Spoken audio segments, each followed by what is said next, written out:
जैसे ही गुरु शुक्राचार्य जी ने कहा, बहुत समझाया, लेकिन फिर भी राजा बलि ने अपने गुरु की बातों पर कोई भी ध्यान नहीं दिया और संकल्प छोड़ने के लिए उन्होंने जल अपने हाथों में लिया और संकल्प छोड़ दिया। आज जैसे ही संकल्प छोड़ा और वामन भगवान से कहा कि हे स्वामी जी, अब आप बताइए कि आप क्या मांगना चाहते हो। तो वामन भगवान ने समझा करके कहा कि हे राजन, आप हमें 3 कदम पृथ्वी दान में दे दो। उसी समय राजा बलि ने कहा कि हे स्वामी जी, अब आप अपनी 3 कदम पृथ्वी नाप लो। जैसे ही आज्ञा दी तो उसी समय आज वामन भगवान जैक की तरह बढ़ने लगे। पैर जमीन पर हैं और सर आकाश को छू रहा है। आज जैसे ही राजा बलि ने ये हाल देखा तो उनके तो होश ही उड़ गए। और आगे क्या हुआ,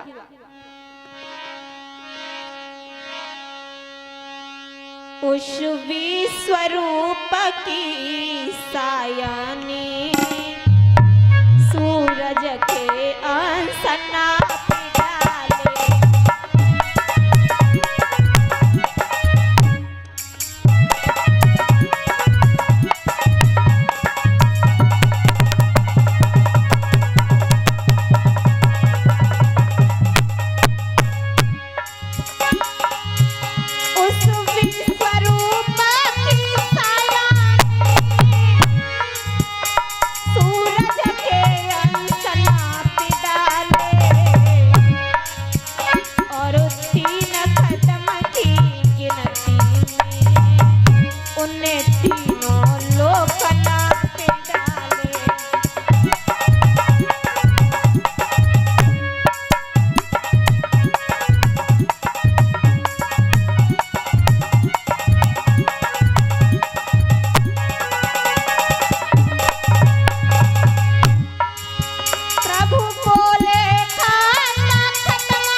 3 कदम पृथ्वी दान में मांगी और प्रभु ने जैक की तरह बढ़ना प्रारंभ कर दिया।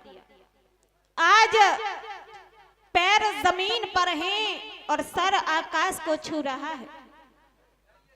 अब तो प्रभु का आधा कदम और बाकी रह गया, तो प्रभु ने कहा कि हे राजा बलि, अब आप हमारा आधा कदम कैसे दोगे?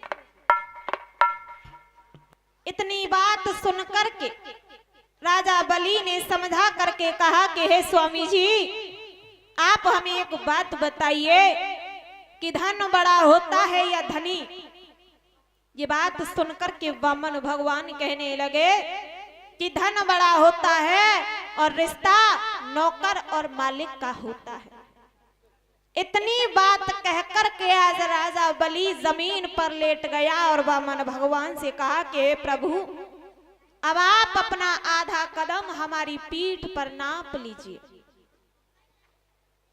आज जैसे ही वामन भगवान ने इतनी बात सुनी तो बड़े ही प्रसन्न हुए और कहा कि हे राजन, हम तुम्हारी वाक्य पटुता से बहुत खुश हैं और आप हमसे कुछ वरदान मांग लो।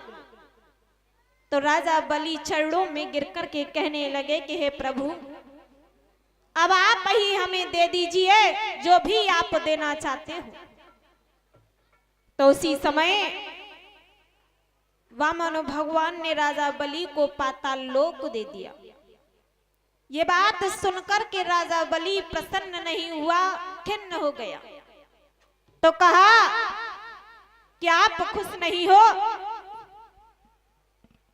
तो हम तुम्हें एक वरदान और देते हैं कि हम तीनों देवता तुम्हारे दरवाजे पर बारी बारी पहरा लगाएंगे। और इतनी कहकर के आज वामन भगवान वहां से अंतर्ध्यान हो गए। उसके कुछ दिनों के बाद लक्ष्मी जी राजा बलि के यहाँ पर आई और